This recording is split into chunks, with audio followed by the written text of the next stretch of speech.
Welcome to Inspire and Move, the show that inspires you to create, connect, and grow.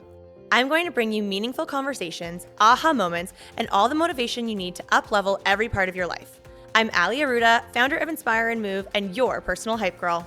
I've gone from fashion school to celebrity stylist to corporate marketing to brick-and-mortar entrepreneurship with my husband, each time learning incredible lessons how to pivot, reimagine, and implement the steps to become successful. I'm passionate about inspiring others to live their best life, a life of joy. We have the power to design a life that we love, because life is too short not to. The best part is that you weren't meant to do this alone. If you feel like you are meant for more, let me ride shotgun with you, and together, let's get you to where you want to go. Hello, everyone. Welcome back to the Inspire and Move podcast. Today, we are here for a quickie little episode, and it's a solo episode. I feel like it has been such a minute since I just popped open my Riverside, which is where I record my podcast, got my mic, and I just sat down and chatted with you. I have loved all of my beautiful in-studio days, whether it's Matt and I recording together or some of the exceptional guests that I've had. And I'm working on a couple other amazing ones coming up for May, June, beyond that. And I can't wait. It's so fun sitting down in person and being able to look the guest right in the eye, feel the emotion, feel the energy. If you don't know this about me, I am big when it comes to energy. I'm a huge energy person. Not only do I have a lot of it, and I'm really passionate about generating energy, but I also really vibe off of other people's energy, whether it's good or bad. Sometimes you can walk into somewhere and you get that instant feeling where you're like, ooh, nope, not an aligned fit. It's not the right energy. That's actually probably a great podcast topic, but that is not what we are talking about today. Today, we are talking about the theme of passion to profit. And you hear the word passion thrown around so often that which is nothing, there's nothing bad about that, because I think it is really important to have passion. And for me personally, I have a lot of passion surrounding fitness and health and wellness and feeling like the best version of yourself. And that's kind of what I wanted to talk about, and where I wanted to start was talking about my passion for fitness. And maybe this is the first time you were listening to the Inspire and Move podcast and you've never really connected with me before and you don't know what I'm all about. I am really passionate about fitness so much because of it's connected to my personal story. And I was active when I was young. I was a dancer. I played sports for a bit, but eventually kind of get to the point in high school where you sort of have to decide, are you going to go like the arts route, like choir and musical theater and dance and all of that, or are you going to go sports? Because both of which takes more commitment, like a lot of things in life. Commitment, consistency. I opted for the arts. So I took multiple hours of dance per week. I was super involved in school when it came to, the musicals, drama, and choir and other musical classes. We don't need to go down that deep road. But I started out being very active when I was younger, not so much from a sports standpoint, but still active and moving my body. And then when I was 18, I was getting ready to move from Winnipeg, which I kind of refer to as like the Midwest of Canada for all of you Americans listening. And I moved to Toronto for university, or pardon me, I was getting ready to move to Toronto for university. And my first great trauma in my life happened. My brother, who I was really close with, took his own life. And I'm really open about it. I talk about it in a variety of episodes and on my content on social media. So it's not a shock. And it has been 20 plus years since Garrett has been gone from my life. But I have always chosen to, don't get me wrong, like when it first happened, it still is very traumatic, but you have that instant grief and everything that comes with losing someone that you love, especially when it is so unexpected and sudden, all the questions and all of the things that come with loss.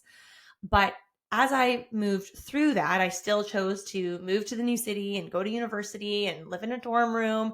I turned to fitness as a way of helping me through the trauma and helping me really process my feelings, because I have become very committed to the saying, or just the belief that the good thing about rock bottom is when you get to rock bottom, like that's the lowest of the lows. And sometimes it's better that you just go there when you're in deep trauma and grief and loss or breakups or losing your job. You can be at rock bottom for a variety of reasons. And so that was very much my first experience with rock bottom. And I turned to fitness as a way of helping me call myself out of that and being able to deal with my feelings and move forward with starting this whole new life, making new friends and finding a part-time job and doing different types of homework and projects. The list goes on and on when you're starting this new chapter of your life. And being able to rely on fitness was something that I grew to really love. And then I got to a point where I actually didn't have a great relationship with the scale, with food, and how I was nourishing my body, AKA the lack of nourishment, that I became really obsessed with being skinny. And I was in the fashion industry. So I'm obviously surrounded by editorial models and runway models. And what I'm seeing and consuming from a content standpoint is directly influencing the relationship that I had with my own body. Plus, then you have the trauma and the grief and probably a form of body dysmorphia when it comes to like trying to learn how to date in a new city and all of these things. They all just got convoluted together, and I did not have a great relationship with food or the scale. And then also turned to something like a fitness routine where it was very much more of the obsessive relationship and what I how I cared about looking and what that meant for my body, which was not a really responsible relationship with fitness, food, or the scale. So coming out of that with a very supportive group of friends and my mom, that I tried to just really almost sit myself down mentally, emotionally, physically. And I was like, Allie, you gotta change this, girlfriend. And I was able to rewire my mindset and my relationship when it came to the scale, to food, with my body, how I wanted to look and feel. And I wanted to be strong. I wanted to train for life. And that has evolved year over year over year. And here we are, like many, many years later. And now that is my business. And I can speak so openly because I'm sharing this with all of you, but I can also speak super openly to some of my clients that confide in me that, they have this very specific number in their mind of how much they want to weigh on the scale. And we can have a conversation about it when I ask why. Like, why is that number so specific to you and why you want to weigh that particular number? And because I understand, I used to feel the same way, but I don't feel that way anymore. And for me, I also had to remove the scale. That is something that I had to. It's like, if you want to lose weight and you really love to snack, well, you need to get rid of the snacks. You need to get rid of the problem. For me, the scale was a problem. So a way to find a solution, I got rid of the scale. And Matt and I actually don't have a scale in our home. We have one at the gym, but I use it maybe 2 to 4 times a year because it's a metric. So it is something that is useful if you are trying to track some of your fitness goals. But I'm very aware that I had a unhealthy relationship with the scale.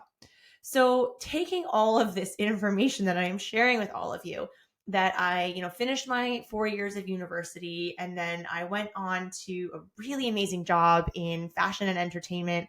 I was the wardrobe stylist for MTV Canada, right at its prime. Like, we're talking the Hills After Show, MTV Live. All of the shows were top ranked in Canada, and it was an absolute blast. I didn't make a lot of money, but I had some serious clout. I had some great relationships and really cool experience all around. And then I, had a few more jobs after that. Fast forward to public relations and then to marketing and events for a luxury automotive company where I met Matt. And, Matt and I have shared many episodes about our relationship and how we're in business together, but we worked for the same company for many years and I loved that job. But I always knew deep down that I had this purpose and this desire to be a personal trainer and to have more significance when it came to who I was and my relationship with fitness. And once Matt and I got engaged and we were planning our wedding, I had said to him how I would love to do my personal training certification after we get married. That's the big focus right now, big project, of course, as well as work. And I had a side hustle. But after our wedding, I really wanted to prioritize doing my personal training certification. And Matt was very supportive of that.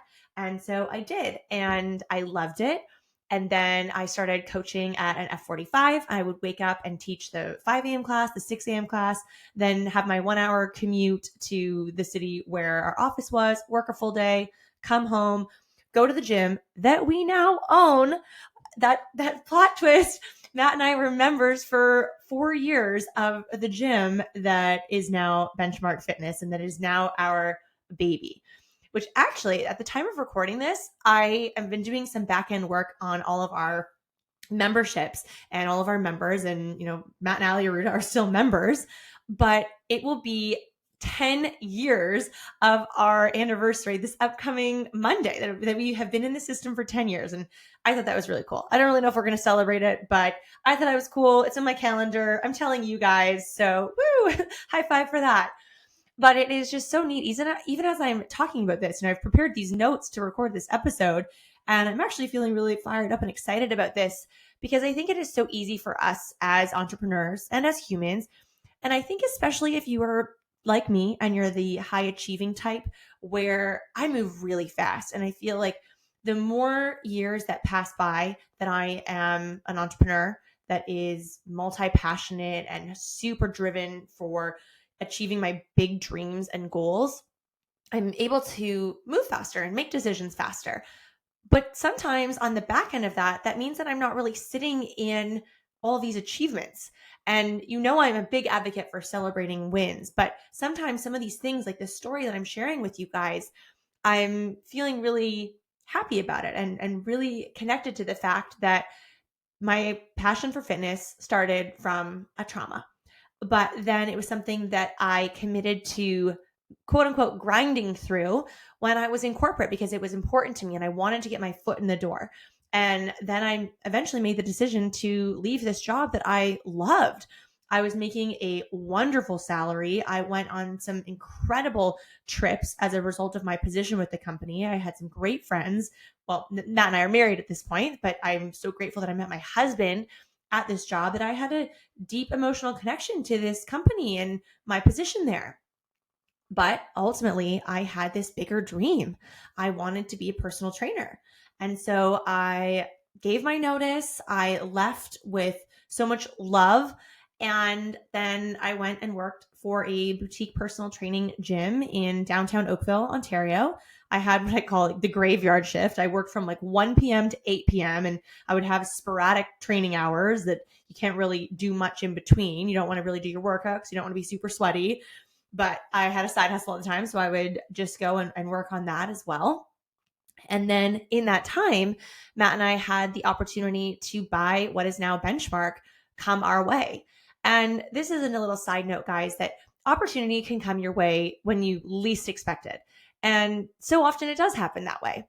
But I think we have the power to be really open to that. And that comes with a lot of work, a lot of personal development work, mindset work, having those energy fields open and available for opportunity.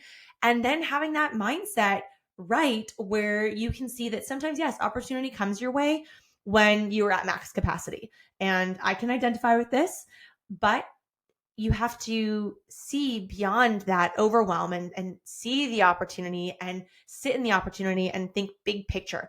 Think with that abundant mindset versus the scarcity mindset.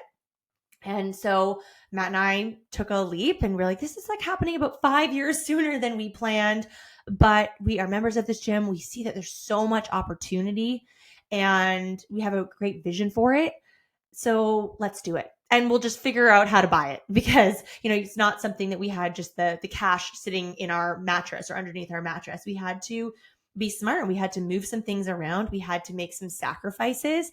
And that's a lot of life. And that is absolutely a lot of entrepreneurship, is making sacrifices. And if you know our story, you know that we bought the gym June 2019. So actually in a couple of weeks, we are going to turn 6, which is wild and crazy and exciting. But we turned 6 on June 1st, 2019. And again, if you are hearing that, you're like, ooh, 2019, because after that it's 2020. And then March 2020, there was a pandemic. Yes, we got our asses kicked in that pandemic. And this doesn't need to be a sob story because we have really come out of it strong. But it was, guys, it was not good. It was not good. it was hard. There was a lot of emotion in there. Again, if you've been following me for a while, you also know that I lost my dad unexpectedly in that time in 2021, deep in the midst of our openings and closings. We were closed a total of 4 times. We were an industry that was closed the most amount of times and the longest amount of times. And there are definitely a ton of lessons that Matt and I extracted from that. But at the same time, there weren't lessons that, you typically learn in business school or through a business book, because nobody had a blueprint with how to handle that. And so we were thankfully smart, and we still had other businesses going. Matt was working. I had a side hustle. We had some great investments. But beyond all of that, we had passion and we had a growth mindset. And I think those two things really helped us forge through this dark, shitty time. Pardon my French, but I'm passionate clearly about this topic.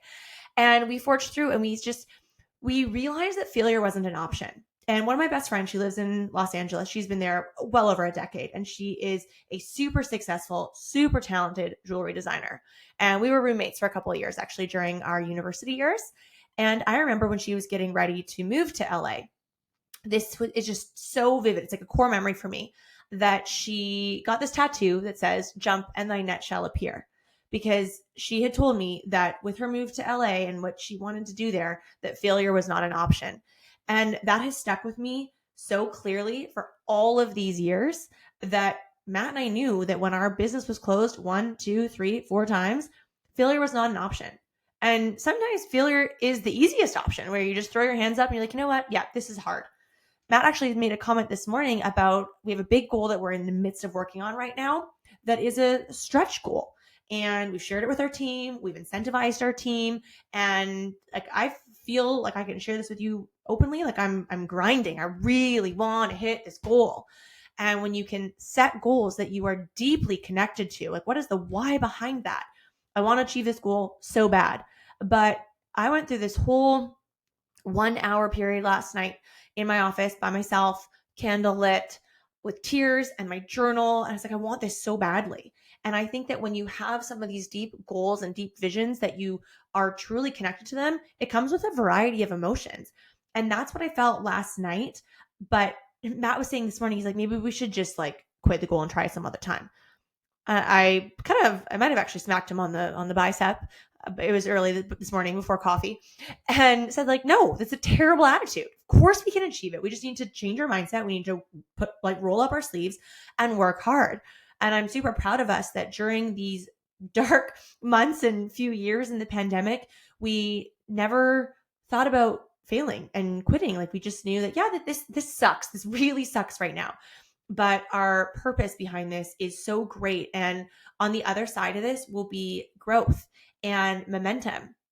And now I'm recording this episode and sharing with you guys that we've actually been in a full momentum season for 2+ years. And I think everyone's seasons when it comes to growth and expansion and momentum can look different. Often it also comes with being an expensive season. I will share that openly, candidly, but it feels really great. And I think when all of this can be deep rooted with a passion, and if you are familiar with in the world of personal development, of being able to articulate, what is your why? Why are you in this? Why do you want to help people? Why do you want to sell your services? Whatever it may be, you guys can think about that as this resonates, I hope, of what is your why. And when I think back to my passion of what it is after losing my brother, I firmly believe that, we only have this one time on this earth. If you believe in the afterlife, amazing. We can go on the woo scale. But I've experienced quite a bit of loss for being only 39 years old. And, this loss started at 18 and ran all the way up until losing my dad. And that's grandparents and aunts and my brother and my dad. You want to throw in some pets in there as well. And it's a little more than the average for someone my age. But every time it teaches me how precious life is. And I think it is so important to take care of ourselves, take care of our bodies, our mental health, our emotional health, and of course, our physical health. And this goes right back to when I lost my brother and how I was unkind to my body and I didn't give it the nourishment that it needed. And now I actually recently saw, you've heard my friend Dr. Michelle Paris on the show before, and I went to see her for an assessment a couple weeks ago.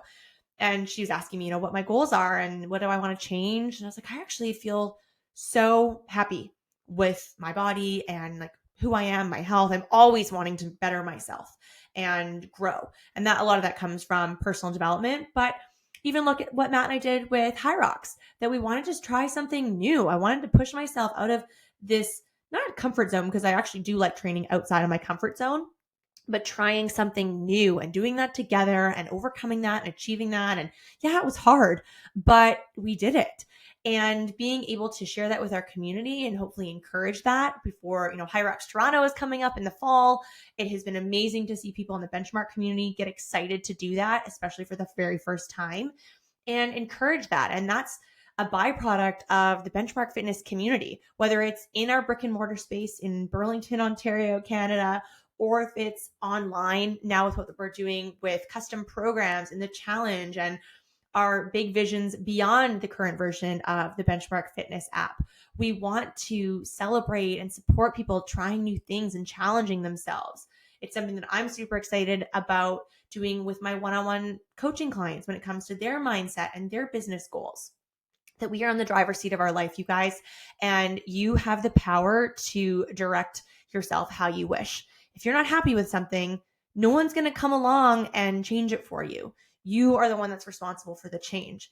Do you not like that you can't do any pull-ups? Okay, well then you have to do that. I know the pull-ups make an appearance once again in an Athlete podcast episode, but I think it is actually such a great example because it's not something that you can just do. They're hard and they take a lot of hard work and consistency. But if you want to lose weight, well, then you probably have to audit your diet and your exercise routine. Do you want to make more money? Well, maybe you actually need to have more revenue streams or have some additional jobs or change your spending habits. You can apply this to any area of your life, but where is it that you want to improve? And bringing that back down to the fact that we are only here once and you really want to make it worth your while. And that comes all the way back to my passion that I want to live a long, vibrant, healthy life. I want to take care of my body. I want to take care of my emotional health and my mental health. That was an area of a challenge for my brother. So that's really important to me, of being able to get support where needed, whether it is from a coach or a therapist, journaling. I love positive podcasts, positive books. I'm a massive advocate for personal development. But I think if we're just kind of scaling back here, tie a bow on this episode and really think about what you're passionate about. Do a little passion audit. What lights you up? Where do you feel like you can operate in your zone of genius? What problems can you solve for others? So I would truly encourage you to take a moment, maybe grab a journal, a pen, and reflect on your own passions. Maybe some of that is similar to me. Maybe we're simpatico on this, where some of your passions have come as a result of a life experience or a trauma, and brainstorm the ways that you could put this together and turn it into a profit. Where, again, tying a bow on this, that my passion for fitness came from a personal experience, that personal trauma. And I took action on it years later by doing my personal training certification. And then opportunity came knocking, and Matt and I bought the gym sooner than we thought. We leapt before we were ready. Again, going back to my best friend's tattoo, jump in the net shall appear. Well, we jumped, and then this beautiful net of opportunity was there. We had to go through some serious turbulence to get there. And now we're in this beautiful season that is continuously evolving, that we're continuously growing in and feel inspired by, that we're just so excited about all the opportunity that is here and ahead of us to grow into and evolve with the Benchmark Fitness brand. And I'm really excited about that. There are things that I want to step into that I'm not in yet. And I'm so happy to take you guys along for the ride. But I think that, again, comes with being open and being ready to receive those opportunities and then take action on them and make those decisions, move quickly, stay low, and keep moving. So I hope this opportunity to expand yourself and think more deeply about what you're super passionate about, what lights you up, and what could you turn into profit? What could you turn into a side hustle or a business? So again, those little takeaways that I would love for you to journal on, think about, maybe talk about it with your spouse, with your best friend, with a parent, is doing that passion audit exercise. What lights you up? Where do you feel like you are in your zone of genius? What problems can you solve for others? And, I always love sharing this. If you want to share anything with me, then please pop into my DMs. I would love to hear. I would love to support you. I would love to celebrate you. And I'm sending you all so much love. I'm grateful for you being here. The Inspire and Move podcast has been in the top charts recently. And so I am so excited about that. I am grateful for all of your love and support. If you haven't yet had an opportunity to pop in and leave a little 5-star rating and review, I would love and appreciate that so much, because that is how we can help this show grow and evolve. So I'm sending you so much love, so much gratitude, and so much passion for what you are passionate about. And we will see you again soon. Thank you so much for listening. If you loved this episode, it would mean so much to me if you took a few seconds and shared this on social media, sent it to a friend, or left a 5-star review. There is power in community, and I'm so grateful to have you part of mine.